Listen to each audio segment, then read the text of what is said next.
ಯಾವುದೋ ಒಂದು ವಿಡಿಯೋ, ಯಾವುದೋ ಒಂದು ಯೂಟ್ಯೂಬ್ನ ವಿಡಿಯೋ ನಮ್ಮ ಶ್ರದ್ಧೆಯನ್ನ ಹಾಳು ಮಾಡಬಲ್ಲದ.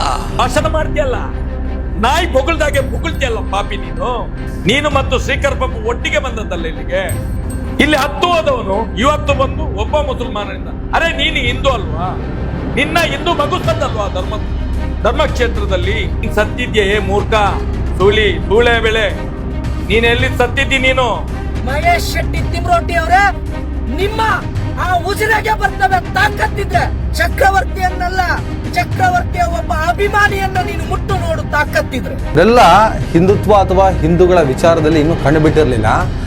ಆಗ್ಲೇ ಮಹೇಶ್ ಶೆಟ್ಟಿ ತಿಮ್ರಾಡಿ ಅಂತವರು ಹಿಂದುತ್ವಕ್ಕೋಸ್ಕರ, ಹಿಂದೂಗಳಿಗೋಸ್ಕರ ಹೋರಾಟವನ್ನು ಮಾಡ್ತಾ ಇದ್ದವರು, ಬಹಳ ದೊಡ್ಡ ಮಟ್ಟದಲ್ಲಿ ಹೋರಾಟವನ್ನು ಸಂಘಟಿಸಿದವರು.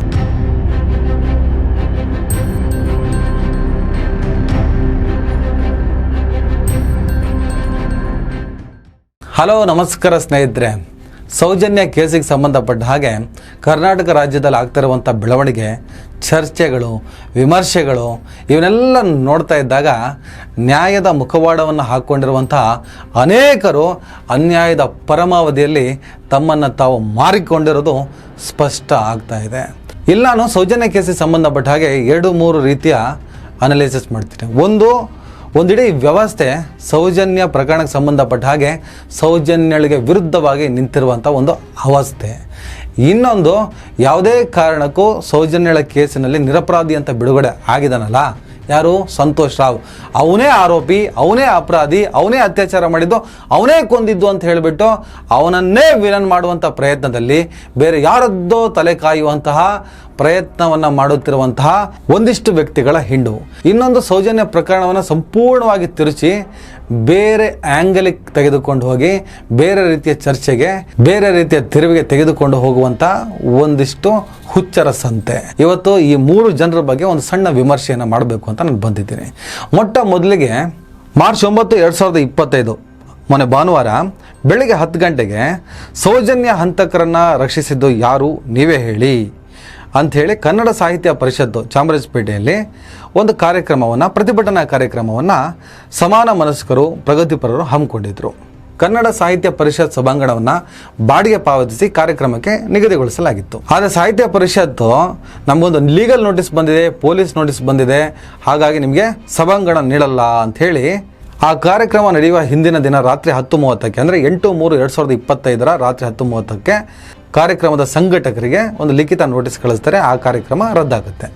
ಇದಾದ್ಮೇಲೆ ಧರ್ಮಸ್ಥಳದ ವಕೀಲರು ಲೀಗಲ್ ನೋಟಿಸ್ ನೀಡಿದ್ದಾರೆ ಅಂತ ಕಾರಣವನ್ನು ಮುಂದಿಟ್ಕೊಂಡು ಬೆಂಗಳೂರಿನಲ್ಲಿ ಸಾಹಿತಿ ಚಿಂತಕರ ಸಭೆಗೆ ನೀಡಲಾಗಿದ್ದ ಸಭಾಂಗಣವನ್ನು ರದ್ದುಗೊಳಿಸಿದ್ದ ಕನ್ನಡ ಸಾಹಿತ್ಯ ಪರಿಷತ್ ಅಧ್ಯಕ್ಷ ಮಹೇಶ್ ಜೋಶಿಗೆ ವಕೀಲರಾದಂಥ ಎಸ್ ಬಾಲನ್ ಲೀಗಲ್ ನೋಟಿಸ್ ಕೊಡ್ತಾರೆ. ಅಲ್ಲಿಗೆ ಕನ್ನಡ ಸಾಹಿತ್ಯ ಪರಿಷತ್ನಲ್ಲಿ ಕಾರ್ಯಕ್ರಮ ರದ್ದಾಗಿದ್ದು ಯಾವುದೇ ಪೊಲೀಸರ, ಯಾವುದೇ ವಕೀಲರ ಲೀಗಲ್ ನೋಟಿಸಿನ ಪರಿಣಾಮ ಅಲ್ಲ, ಇದು ಮಹೇಶ್ ಜೋಶಿಯ ಇಂಟ್ರೆಸ್ಟ್ ಅಂತ ಗೊತ್ತಾಗ್ಬಿಡುತ್ತೆ.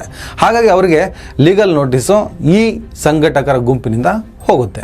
ಇದಾದ್ಮೇಲೆ ಸೌಜನ್ಯ ನ್ಯಾಯಕ್ಕೆ ಆಗ್ರಹಿಸಿ ಊಳಿಗಮಾನ್ಯ ದರ್ಪದ ವಿರುದ್ಧ ಅಂತ ಹೇಳ್ಬಿಟ್ಟು ಇದೇ ಪ್ರಗತಿಪರರ ಗುಂಪು ದಿನಾಂಕ 18/3/2025 ಅಂದರೆ ಇದೇ ದಿನ, ಇವತ್ತೇ ಸಂಜೆ 5 ಗಂಟೆಗೆ AITUC ಸಭಾಂಗಣ ಶೇಷಾದ್ರಿಪುರ ಅಲ್ಲಿ ಕಾರ್ಯಕ್ರಮವನ್ನು ಹಮ್ಮಿಕೊಂಡಿದ್ರು.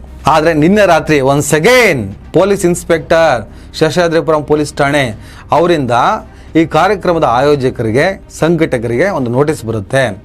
ಸದರಿ ವಿಚಾರಕ್ಕೆ ಸಂಬಂಧಿಸಿದಂತೆ ಕರ್ನಾಟಕ ಘನ ಉಚ್ಚ ನ್ಯಾಯಾಲಯದ ರಿಟ್ ಅರ್ಜಿ ಸಂಖ್ಯೆ 19382/23 ದಿನಾಂಕ 4/7/2024 ಹಾಗೂ 2/1/2025 ನಿರ್ದೇಶನವನ್ನು ಗಮನದಲ್ಲಿಟ್ಟುಕೊಂಡು ತಮಗೆ ಈ ರೀತಿ ಪ್ರತಿಭಟನೆಗೆ ಅವಕಾಶವಿರೋದಿಲ್ಲ. ಒಂದು ವೇಳೆ ತಾವುಗಳು ಕಾನೂನು ಉಲ್ಲಂಘನೆ ಮಾಡಿ ಪ್ರತಿಭಟನೆ ಮಾಡಿದ್ದಲ್ಲಿ ಸೂಕ್ತ ಕಾನೂನು ಕ್ರಮ ಕೈಗೊಳ್ಳಲಾಗುವುದು. ಒಂದ್ಸಲ ಅವ್ರು ಯಾರ್ದೋ ಪರ್ಸನಲ್ ಇಂಟ್ರೆಸ್ಟು, ಇನ್ನೊಂದ್ಸಲ ಪೊಲೀಸ್ ನೋಟಿಸು, ಇದನ್ನು ಮೀರಿ ನಾವು ಪ್ರತಿಭಟನೆ ಮಾಡ್ತೀವಂತ ಅವ್ರೇನೋ ಹೊರಟಿದ್ದಾರೆ. ಏನಾಗುತ್ತೋ ಕಾದು ನೋಡಬೇಕು. ಇದೊಂದು ರೀತಿಯಲ್ಲಿ ಒಂದು ವ್ಯವಸ್ಥೆ, ಸರ್ಕಾರಿ ವ್ಯವಸ್ಥೆ ಸೌಜನ್ಯ ಕೇಸಿಗೆ ಸಂಬಂಧಪಟ್ಟ ಹಾಗೆ ಪ್ರತಿಭಟನೆಯನ್ನು ಹತ್ತಿಕ್ಕುವಂತಹ, ಸೌಜನ್ಯ ಕೇಸು ಮರುತನಿಖೆ ಆಗದಂತೆ ತಡೆಯುವಂಥ ಪ್ರಯತ್ನವನ್ನು ಮಾಡ್ತಾ ಇದ್ರೆ, ಇನ್ನೊಂದು ಕಡೆ ಒಂದು ವರ್ಗ ಸೌಜನ್ಯಳ ಪರವಾಗಿ ನಾವಿದ್ದೇವೆ, ಸೌಜನ್ಯಳಿಗೆ ನ್ಯಾಯ ಸಿಗಲೇಬೇಕು, ಆದರೆ ಕೊಂದಿದ್ದು ಸಂತೋಷ್ ರಾವೇ, ಅದರಲ್ಲಿ ಡೌಟೇ ಇಲ್ಲ. ಕೋರ್ಟು ಸಾಕ್ಷ್ಯಾಧಾರಗಳ ಕೊರತೆಯಿಂದ ಸಂತೋಷ್ ರಾವ್ನ ನಿರಪರಾಧಿ ಅಂತ ಬಿಡುಗಡೆ ಮಾಡಿದೆ. ಅನೇಕ ಪ್ರಕರಣಗಳಲ್ಲಿ ಅಪರಾಧಿಗಳು ಸಾಕ್ಷ್ಯಾಧಾರಗಳು ಇಲ್ದಿದ್ರೆ ಬಿಡುಗಡೆ ಆಗ್ತಾರೆ. ಅದೇ ಥರ ಸಂತೋಷ್ ರಾವ್ ಬಿಡುಗಡೆ ಆಗಿದ್ದಾನೆ. ಸಾಕ್ಷಿ ಆಧಾರಗಳನ್ನು ಒದಗಿಸುವಲ್ಲಿ ಪೊಲೀಸ್ ಇಲಾಖೆ ವಿಫಲ ಆಗಿದೆ, ಆ ಕಾರಣಕ್ಕೆ ಅವನು ರಿಲೀಸ್ ಆಗಿದ್ದಾನೆ. ಆದರೆ ಅವನೇ ಆರೋಪಿ, ಅವನೇ ಅತ್ಯಾಚಾರಿ, ಅವನೇ ಅಪರಾಧಿ, ಯಾವುದೇ ಅನುಮಾನ ಇಲ್ಲ. ಅವನೊಬ್ಬ ಅರೆಹುಚ್ಚ, ಅವನೊಬ್ಬ ಸೈಕೋಪಾತ್, ಅವನೇ ಸೌಜನ್ಯಳನ್ನ ಕೊಲೆ ಮಾಡಿದ್ದು ಅಂತ ಹೇಳ್ಬಿಟ್ಟು ವಾದ ಮಾಡುವಂಥ ಒಂದು ವರ್ಗ ಸೌಜನ್ಯಳ ಕೇಸಿಗೆ ಸಂಬಂಧಪಟ್ಟ ಹಾಗೆ ಮರು ತನಿಖೆಗೆ ಒತ್ತಾಯ ಯಾರು ಮಾಡ್ತಿದ್ದಾರೋ ಅವರ ವಿರುದ್ಧವಾಗಿ ಅನೇಕ ಪೋಸ್ಟ್ಗಳನ್ನು ಬರೀತಿದ್ದಾರೆ. ಬೇರೆ ಬೇರೆ ರೀತಿಯ ಸಾಕ್ಷ್ಯಾಧಾರಗಳು ನಮ್ಮ ಹತ್ರನೂ ಇದೆ ಅಂತ ಹೇಳ್ಬಿಟ್ಟು ಪ್ರೆಸೆಂಟ್ ಮಾಡ್ತಿದ್ದಾರೆ. ಆ ಯೂಟ್ಯೂಬರ್ ಸಮೀರ್ ವಿರುದ್ಧ ಆತ ಒಬ್ಬ ಮುಸಲ್ಮಾನ, ಆತನಿಗೆ ದಾಖಲಾತಿಗಳನ್ನು ಒದಗಿಸಿದ್ದೆಲ್ಲ ಇದೆ. ಗಿರೀಶ್ ಮಟ್ಟಣ್ಣವರ್, ಮಹೇಶ್ ತಿಮ್ಮರೋಡಿ ಇವರುಗಳು ಏನು ಮಾತಾಡ್ತಾ ಬಂದ್ರು, ಧರ್ಮಸ್ಥಳದ ಅಸ್ತಿತ್ವಕ್ಕೆ ಕೈ ಹಾಕಿರುವ, ಧರ್ಮಸ್ಥಳದ ವಿರುದ್ಧ ಸಂಚು ಮಾಡಿರುವಂತಹ ಈ ಗುಂಪಿನ ಮಾತುಗಳನ್ನು ನೀಟಾಗಿ ಕೇಳಿಸ್ಕೊಂಡು ಅದನ್ನೇ ಪ್ರೆಸೆಂಟ್ ಮಾಡಿದ್ದಾನೆ. ಯಾವ ದಾಖಲಾತಿಗಳನ್ನು ನಾನು ಓದಿಲ್ಲ ಅಂತ ಹೇಳಿಬಿಟ್ಟು ತಮ್ಮ ಬಳಿ ಇರುವಂಥ ದಾಖಲಾತಿಗಳನ್ನು ಮುಂದಿಟ್ಕೊಂಡು ತಮ್ಮ ಬಳಿ ಇರುವಂಥ ಪೇಪರ್ಗಳನ್ನೆಲ್ಲ ಶೋ ಮಾಡ್ತಾ ಅನೇಕರು ಸೌಜನ್ಯ ಕೇಸಿನಲ್ಲಿ ಮರು ತನಿಖೆಗೆ ಒತ್ತಾಯ ಯಾರು ಮಾಡ್ತಿದ್ದಾರೋ ಅವ್ರ ವಿರುದ್ಧವಾಗಿ ಮಾತಾಡೋದಕ್ಕೆ ಶುರು ಮಾಡಿದ್ದಾರೆ. ಇದೊಂದು ವರ್ಗ. ಇನ್ನೊಂದು ವರ್ಗ ನೇರವಾಗಿ ಸೌಜನ್ಯ ಕೇಸಿಗೆ ಸಂಬಂಧಪಟ್ಟ ಹಾಗೆ ಹೋರಾಟ ಮಾಡ್ತಿರುವಂಥ ಮಹೇಶ್ ಶೆಟ್ಟಿ ತಿಮ್ಮರೋಡಿ ವಿರುದ್ಧ ಪರ್ಸನಲ್ ಅಟ್ಯಾಕ್ ಮಾಡೋದಕ್ಕೆ ಶುರು ಮಾಡಿದ್ದಾರೆ. ನಮ್ಮ ಸಮಾಜ ಎಷ್ಟು ವೀಕ್ ಆಗಿದೆ ಅಂತಂದ್ರೆ ಸ್ಟ್ರಾಂಗ್ ರಿಯಾಕ್ಷನ್ ಕೊಡ್ಲಿಕ್ಕೆ ಸೋತ್ ಹೋಗ್ತೀವಿ ರೀ. ಯಾವುದೋ ಒಂದು ವಿಡಿಯೋ, ಯಾವುದೋ ಒಂದು ಯೂಟ್ಯೂಬ್ನ ವಿಡಿಯೋ ನಮ್ಮ ಶ್ರದ್ಧೆಯನ್ನ ಹಾಳು ಮಾಡಬಲ್ಲದ. ಯಾವುದೋ ಒಂದು 20 ನಿಮಿಷದ ಒಂದು ಯೂಟ್ಯೂಬ್ ವಿಡಿಯೋ ನಾವು ನಂಬಿಕೊಂಡಿರುವಂತ ದೈವದ ಮೇಲೆ, ನಾವು ನಂಬಿಕೊಂಡಿರುವಂತ ದೇವರ ಮೇಲೆ ಅನುಮಾನ ಹುಟ್ಟಿಸುವಂತೆ ಮಾಡಬಲ್ಲದ್ದು ಅಂತಂದ್ರೆ ನಮ್ಮ ಶ್ರದ್ಧೆಗೆ ಯಾವ ಪರಿಯ ಭಂಗ ಬಂದಿದೆ. ಈ ತರದ ಯಾವುದಾದ್ರೂ ಭಂಗ ಬಂದಾಗ ಸ್ಟ್ರಾಂಗ್ ರಿಯಾಕ್ಷನ್ ಕೊಡಬಲ್ಲಂತ ಸಮರ್ಥವಾಗಿರುವಂತ ಹಿಂದೂ ಸಮಾಜ ಬೇಕು ಅಂತ. ಎಕ್ಸಾಂಪಲ್ ಚಕ್ರವರ್ತಿ ಸೂಲಿಬೆಲೆ ಅವರು ಕೊರಗಜ್ಜನ ಸಾನ್ನಿಧ್ಯದಲ್ಲಿ ನಿಂತ್ಕೊಂಡು ಸಮಾಜದ ಸ್ವಾಸ್ಥ್ಯ ಕದಡುವಂಥ ಸ್ಟೇಟ್ಮೆಂಟನ್ನ, ಭಾಷಣವನ್ನ ಮಾಡ್ತಾರೆ. ಅವ್ರ ಮೇಲೆ FIR ಕೂಡ ಬೀಳುತ್ತೆ. ಯಾರೋ ಒಬ್ಬ ಯೂಟ್ಯೂಬರ್ ಮಾಡುವಂತಹ ಒಂದು ವಿಡಿಯೋ ನಮ್ಮ ಹಿಂದೂ ಧರ್ಮದ ಶ್ರದ್ಧೆಯನ್ನ ಹಾಳುಗೆಡುತ್ತೆ, ಡಿಸ್ಟರ್ಬ್ ಮಾಡುತ್ತೆ ಅಂದರೆ ನಾವೆಷ್ಟು ದುರ್ಬಲ ಆಗಿದ್ದೇವೆ ಅಂತ ಹೇಳಿಬಿಟ್ಟು ಸೌಜನ್ಯ ಕೇಸಿಗೆ ಸಂಬಂಧಪಟ್ಟ ಹಾಗೆ ಸೌಜನ್ಯ ಪರವಾಗಿ ಹೇಳುತ್ತಿರುವಂತಹ ಧ್ವನಿಯ ವಿರುದ್ಧವಾಗಿ ಮಾತಾಡ್ತಾರೆ. ಇದರಿಂದ ಸಿಟ್ಟಾದಂತಹ ಮಹೇಶ್ ಶೆಟ್ಟಿ ತಿಮ್ಮರೋಡಿ ಅವರು ಚಕ್ರವರ್ತಿ ಸೂಲಿಬೆಲೆ ಅವರಿಗೆ ಹಿಗ್ಗಾಮುಗ್ಗ ಕ್ಲಾಸ್ ತಗೊಳ್ತಾರೆ. ಭಾಷಣ ಮಾಡ್ತೀಯಲ್ಲ, ನಾಯಿ ಬೊಗಳ್ದಾಗೆ ಬೊಗಳ್ತಿಯಲ್ಲ ಪಾಪಿ ನೀನು. ಎಲ್ಲೋಗಿದ್ದಿ ನೀನು ಮತ್ತು ಶ್ರೀಕರ್ ಪಪ್ಪು ಒಟ್ಟಿಗೆ ಬಂದದ್ದಲ್ಲ ಇಲ್ಲಿಗೆ. ಒಬ್ಬ ಮಾಡಿದಂತ ಶ್ರೀಕರ್ ಪ್ರಭು ಅನ್ನುವಂತ ಅವನ ಮೇಲೆ ಕೇಸಿದೆ. ಅವನನ್ನ ಇಟ್ಕೊಂಡು ನನ್ನ ಮೇಲೆ ಬಂದಿದ್ದಾನೆ ಸೌಜನ್ಯದ ಕೇಸಿಗೆ ಬಗ್ಗೆ ಮಾತಾಡ್ಲಿಕ್ಕೆ. ಇಲ್ಲಿ 10 ಹೋದವನು ಇವತ್ತು ಬಂದು ಒಬ್ಬ ಮುಸಲ್ಮಾನನಿಂದ, ಅರೆ ನೀನು ಹಿಂದೂ ಅಲ್ವಾ, ನಿನ್ನ ಹಿಂದೂ ಮಗುಸ್ತಲ್ವಾ ಧರ್ಮಕ್ಷೇತ್ರದಲ್ಲಿ, ಆ ಮಂಜುನಾಥನ ಸಾನ್ನಿಧ್ಯದಲ್ಲಿ, ಆ ಅಣ್ಣಪ್ಪನ ಸಾನ್ನಿಧ್ಯದಲ್ಲಿ ನಿನ್ನ ನಾಲಿಗೆಗೆ ಏನಾಗಿದೆ? ನಿನ್ನ ನಾಲಿಗೆಗೆ ಇವತ್ತು ಬಂದು ಒಬ್ಬ ಮುಸಲ್ಮಾನ ಮಾತಾಡಿದ್ರೆ 39 ನಿಮಿಷದ ಮೊಬೈಲಲ್ಲಿ ನಮ್ಮ ಹಿಂದೂಗಳು ಯಾರಿಲ್ಲ, ಅರೆ ನೀನ್ ಸತ್ಮಾರ, ನೀನಾಗ್ಲಿಲ್ಲಲ್ಲ. ನಾಯಿ ಬೊಗಳದಾಗೆ ಬೊಗಳ್ಬೇಡ, ವೇದಿಕೆ ಸಿಗ್ತದೆ ಅಂತ ಹೇಳಿ ಬಾ, ಕರಿತೇನೆ ನಾನು ನಿನ್ನನ್ನು. ಉಜಿರೆಗೆ ಬೇಕಾದ್ರೆ, ಬೆಳ್ತಂಗಡಿಗೆ ಬೇಕಾದ್ರೆ ಬಾ, ಬೊಗಳು ಎಷ್ಟು ಬೊಗಳ್ತೀಯ ಅಂತ ನೋಡ್ತೇನೆ ನಾನು ಕೂಡ. ಸತ್ಯ ಮಾತಾಡು. ನಿನ್ನ ಧರ್ಮದ ಹೆಣ್ಣು ಮಗು ಸತ್ರ ನಿನ್ ಗೊತ್ತಾ? ನಿನ್ಗೆ ಧರ್ಮಸ್ಥಳ ಯಾರ ದೇವಸ್ಥಾನ ಅಂತ ಹೇಳಿ ಪಾಪಿ ಹಿಂದೂ ಅಂತ ಹೇಳಿ ಬೊಬ್ಬೆ ಹೊಡಿತೀಯಲ್ಲ. ನೀನು ಯಾವ ಪ್ರಚಾರಕರ ಮನೆಯಲ್ಲಿ ಹೋಗಿ ಕೂತ್ಕೊಂಡಿರ್ತೀಯ, ಬೆಳಿಗ್ಗೆ ಹೊತ್ತು ನೋಡಿದ್ರೆ ಪ್ರಚಾರಕರ ಹೆಂಡತಿ ಇರುವುದಿಲ್ಲ ಮನೆಯಲ್ಲಿ, ಎತ್ಕೊಂಡು ಓಡಿ ಹೋಗ್ತಾನೆ ಇವನು ಪಾಪಿಷ್ಟ. ಒಂದು ಕಾಲದ ನೀನೇ ಬಂದಿದ್ಯಲ್ಲಪ್ಪ, ನೀನೇ ಸೌಜನ್ಯಳ ಪರವಾಗಿ ಮಾತಾಡಿದ್ಯಲ್ಲಪ್ಪ, ಏನು ಇದ್ದಕ್ಕಿದ್ದಂಗೆ ಚೇಂಜ್ ಆಗಿಬಿಟ್ಟಿದ್ಯಾ?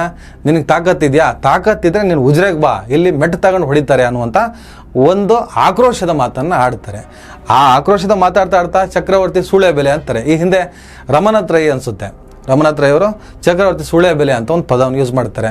ಸತ್ತಿದ್ಯೆ ಮೂರ್ಖ ಸೂಳೆಬೆಲೆ, ನೀನು ಎಲ್ಲಿ ಸತ್ತಿದ್ದಿ? ನೀನು ನನ್ನ ಪ್ರಕಾರವಾಗಿ ಇದು ಟಂಗ್ ಸ್ಲಿಪ್ ಇರ್ಬೋದಾ, ಇಲ್ಲದೆ ಇರ್ಬೋದಾ, ಅಥವಾ ಇಂಟೆನ್ಷನ್ ಹೇಳಿದಾರ?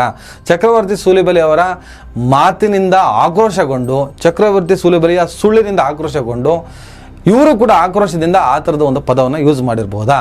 ಸೂಳೆ ಅನ್ನೋ ಪದವನ್ನು ಇಂಟೆನ್ಷನ್ನಿಂದ ಬಳಸಿದ್ದೆ ಆದರೆ ಅದು ತಪ್ಪೆ. ಟಂಗ್ ಸ್ಲಿಪ್ ಆದರೆ ಅದು ಏನೋ ಮಾಡೋದಕ್ಕೆ ಆಗಲ್ಲ. ಹಾಗಂತ ಚಕ್ರವರ್ತಿ ಸೂಲಿಬೆಲೆ ಅವರು ಬಹಳ ದೊಡ್ಡ ಮಟ್ಟದಲ್ಲಿ ಹೊಗಳುವಂಥ ಕೆಲಸ ಏನೋ ಮಾಡ್ತಾನೆ ಇಲ್ವಲ್ಲ.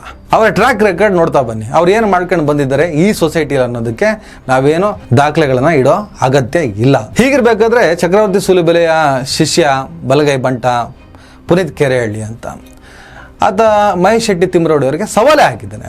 ಮಹೇಶ್ ಶೆಟ್ಟಿ ತಿಮ್ಮರೋಟಿ ಅವರೇ, ಚಕ್ರವರ್ತಿ ಅವರ ಆ ಮಾತಿಗೆ ನನ್ನ ಸಹಮತ ಇದೆ. ನಾನು ಕೂಡ ನೀವೇನೋ ಹೇಳಿದ್ರಲ್ಲ, ಅದೇನೋ ಉಜಿರೆಗೆ ಬಂದ್ರೆ ಮೆಟ್ಟಲ್ ಹೊಡಿತೀನಿ ಅಂದ್ರಲ್ವಾ, ತಾಕತ್ತಿದ್ರೆ ನಿಮ್ಮ ತೋಳಲ್ಲಿ ಆ ಶಕ್ತಿ ಇದ್ರೆ ಪ್ರತಿ ಒಬ್ಬನು ಕೂಡ ಚಕ್ರವರ್ತಿಯಾಗಿ ನಾವು ಬರ್ತೇವೆ. ನಿಮ್ಮ ಆ ಉಜಿರೆಗೆ ಬರ್ತೇವೆ ತಾಕತ್ತಿದ್ರೆ.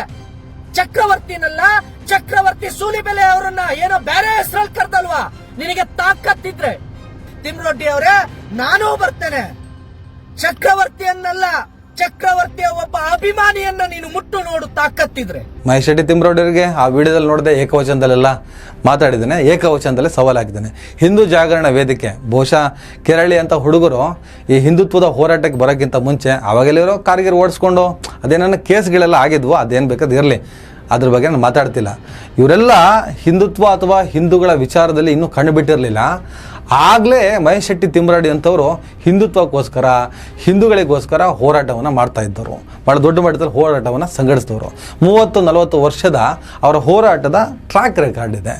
ಮಹೇಶ್ ಶೆಟ್ಟಿ ತಿಮ್ರಾಡಿ ಅವರಿಗೆ ಏಕವಚನದಲ್ಲೇ ಉಜಿರೆಗೆ ಬಂದರೆ ಸೂಲಿಬೆಲೆ ಅವರಿಗೆ ಮೆಟ್ ತಗೊಂಡು ಹೊಡಿತೀನಿ ಅಂತ ಹೇಳಿದ್ರಿ. ನಿಮಗೆ ತಾಕತ್ತಿದ್ರೆ ಸೂಲಿಬೆಲೆ ಬರಲ್ಲ, ನಾವು ಬರ್ತೀವಿ. ಸೂಲಿಬೆಲೆಯ ಶಿಷ್ಯರಾದಂಥ ನಾವು ಬರ್ತೀವಿ. ತಾಕತ್ತಿದ್ರೆ, ನಿಮ್ಗೆ ತಾಕತ್ತಿದ್ರೆ, ನಿಂಗೆ ತಾಕತ್ತಿದ್ರೆ ಮೆಟ್ ತಗೊಂಡು ಹೊಡಿ ನೋಡೋಣ ಅಂತ ಸವಾಲು ಹಾಕಿದ್ರೆ, ಅದಕ್ಕೆ ತಕ್ಕ ಹಾಗೆ ಮಹೇಶ್ ಶೆಟ್ಟಿ ತಿಮ್ರೋಡಿ ಅವರ ಹುಡುಗರು ಆ ಸವಾಲನ್ನು ಸ್ವೀಕರಿಸಿದ್ದಾರೆ. ಆಯ್ತು ನೀನು ಬಾ ನೋಡೋಣ ಅಂತ. ಅದರಲ್ಲಿ ಹೆಂಗಸರುಗಳು ಜಾಸ್ತಿ ಇದ್ದಾರೆ. ಹೆಂಗಸರುಗಳೇ ಹೇಳ್ತಿದ್ದಾರೆ, ನಮ್ಮೂರಿನಲ್ಲಿ ನಮ್ಮ ಮನೆ ಮಗಳು ಸತ್ತೋಗಿದ್ದಾಳೆ, ಮರು ತನಿಖೆಗೆ ಒತ್ತಾಯ ಮಾಡ್ತಿದ್ವಿ, ಈ ಸಂದರ್ಭದಲ್ಲಿ ಬಂದು ಗಾಂಚಲಿ ಮಾಡ್ತೀಯಾ, ಬಾ ನಾವು ಹೆಂಗಸರು ನಿನಗೆ ಚಪ್ಪಲಿ ತಗೊಂಡು ಹೊಡಿತೀವಿ ಅಂತ ಉತ್ತರ ಕೊಡ್ತಾ ಇದ್ದಾರೆ. ಸೂಲಿಬೆಲೆ ಮೇಲೆ, ಚಕ್ರವರ್ತಿ ಸೂಲಿಬೆಲೆ ಮೇಲೆ ಆಕ್ರೋಶದ ಮಾತಾಡಿದ್ರಲ್ಲಿ ತಪ್ಪೇನು? ಒಂದು ಸಮಯದಲ್ಲಿ ಬಂದು ಸೌಜನ್ಯನಿಗೆ ನ್ಯಾಯ ತೆಗೆಸಿಕೊಡ್ತೇನೆ ಅಂತ ಬಂದವನು ಅಲ್ಲಿ ಹೋಗಿ ಡೀಲಿಂಗ್ ಮಾಡಿಕೊಂಡು ಸುಟ್ಕೇಸ್ ಇಟ್ಕೊಂಡು ಹೋದವನು ಈಗ ಸಮೀರ್ನ ವಿಡಿಯೋ ಬಂದ ಮೇಲೆ ಎಲ್ಲಿಂದ ಪ್ರತ್ಯಕ್ಷ ಆದದ್ದು? ಇಷ್ಟೆಲ್ಲ ನಡೆದಿದಲ್ಲ. ಯಾರಾದರೂ ನೀವು ಹಿಂದೂ ಹೋರಾಟಗಾರರು, ಓಲಾಟಗಾರರು ಅಂತ ಹೇಳ್ತೀರಲ್ಲ, ಜಸ್ಟಿಸ್ ಫಾರ್ ಸೌಜನ್ಯ ಅಂತ ಯಾವಾಗಾದರೂ ಒಂದು ಪೋಸ್ಟ್ ಹಾಕಿದ್ದೀರಾ? ಯಾವಾಗಾದರೂ ಒಂದು ಸೌಜನ್ಯಗೆ ನ್ಯಾಯ ಸಿಗಬೇಕು ಅಂತ ಹೇಳಿದ್ದೀರಾ? ನಿಮಗೆ ಆತ್ಮಸಾಕ್ಷಿ ಅಂತ ಇದೆಯಾ? ಇಷ್ಟೆಲ್ಲ ಮಾಡುವಾಗ ಅದು ಚುಚ್ಚುವುದಿಲ್ವ ಒಳಗಿಂದ? ನಿಮಗೆ ನೈತಿಕತೆ ಇದೆ? ನಿಮಗೆ ಧರ್ಮದ ಬಗ್ಗೆ, ದೇವರ ಬಗ್ಗೆ, ದೇವಸ್ಥಾನದ ಬಗ್ಗೆ ಮಾತಾಡಲಿಕ್ಕೆ ನೈತಿಕತೆ ಇದೆಯಾ ಅಂತ ಕೇಳುದು. ನಿನ್ನ ಚಾಲೆಂಜ್ ಸ್ವೀಕಾರ ಮಾಡಿದ್ದೇವೆ ನಾವು, ಬರಬೇಕು ನೀನು ಉಜಿರೆಗೆ. ನಮ್ಮ ಮಹೇಶ್ ಶೆಟ್ಟಿ ತಿಮ್ಮಾರೋಡಿ ಮತ್ತು ಅವರ ಬಳಗದ ಹುಡುಗರಲ್ಲ, ನಾವು ಮಹಿಳೆಯರು ನಿನ್ಗೆ ಉತ್ತರ ಕೊಡ್ಲಿಕ್ಕೆ ಕಾಯ್ತಾ ಇದ್ದೇವೆ. ಬರಬೇಕು, ಎಲ್ಲ ರೆಡಿ ಇದೆ. ನಿನ್ಗೆ ಉತ್ತರ ಯಾವುದ್ರಲ್ಲಿ ಕೊಡಬೇಕು ಅದರಲ್ಲೇ ಕೊಡ್ತೇವೆ. ನೀನು ಉಜಿರೆಗೆ ಬರಬೇಕು. ಒಂದು ಪ್ರಗತಿಪರರ ಪ್ರತಿಭಟನೆಯನ್ನ ಸರ್ಕಾರ ಹತ್ತಿಕ್ಕುವಂತ ಪ್ರಯತ್ನ ಮಾಡುತ್ತೆ. ಯಾಕೆ ಮಾಡಬೇಕು? ಪ್ರತಿಭಟನೆ ಏನು ನಡೀತಿದೆ? ಮರು ತನಿಖೆ ಆಗಲಿ. ಸಂತೋಷ ನಿರಪರಾಧಿ ಅಂತ ಅಂದಮೇಲೆ ಅಪರಾಧಿಗಳು ಯಾರಾದರೂ ಓಡಾಡ್ಕೊಂಡಿರ್ತಾರಲ್ಲ, ಹಾಗಾಗಿ ಮರು ತನಿಖೆ ಆಗಲಿ, ಅದಕ್ಕೆ ಒತ್ತಾಯ ನಡೀತಿರೋದು. ಇನ್ನೊಂದು, ಸಂತೋಷ್ ರಾವೇ ಆರೋಪಿ, ಕೋರ್ಟ್ ಏನೇ ಹೇಳಿರ್ಬೋದು, ಸಂತೋಷ್ ರಾವೇ ಆರೋಪಿ ಅಂತ ಹೇಳಿಬಿಟ್ಟು ತಮ್ಮ ಮೂಗಿನ ನೇರಕ್ಕೆ ವಿಮರ್ಶೆ ಮಾಡ್ತಿರುವಂತಹ ಕೆಲವು ವ್ಯಕ್ತಿಗಳು ಯಾಕೆಷ್ಟು ಒದ್ದಾಡಬೇಕು, ಯಾಕೆಷ್ಟು ಬಾಯಿ ಬಡ್ಕೋಬೇಕು, ಯಾಕೆಷ್ಟು ತಲೆ ಕೆರ್ಕೋಬೇಕು? ಇಲ್ಲಿ ಧರ್ಮಸ್ಥಳ ಆಗಲಿ, ದೇವ್ರ ಬಗ್ಗೆ ವಿಚಾರಗಳಿಲ್ಲ. ಒಂದು ಹೆಣ್ಣಿಗೆ ನ್ಯಾಯ ಬೇಕು. ಆರೋಪಿ ಯಾರೇ ಆಗಿರಲಿ, ಅವನು ಎಷ್ಟೇ ಪ್ರಭಾವಿ ಆಗಿರಲಿ, ಅವನಿಗೆ ಶಿಕ್ಷೆ ಆಗ್ಬೇಕು ತಾನೆ.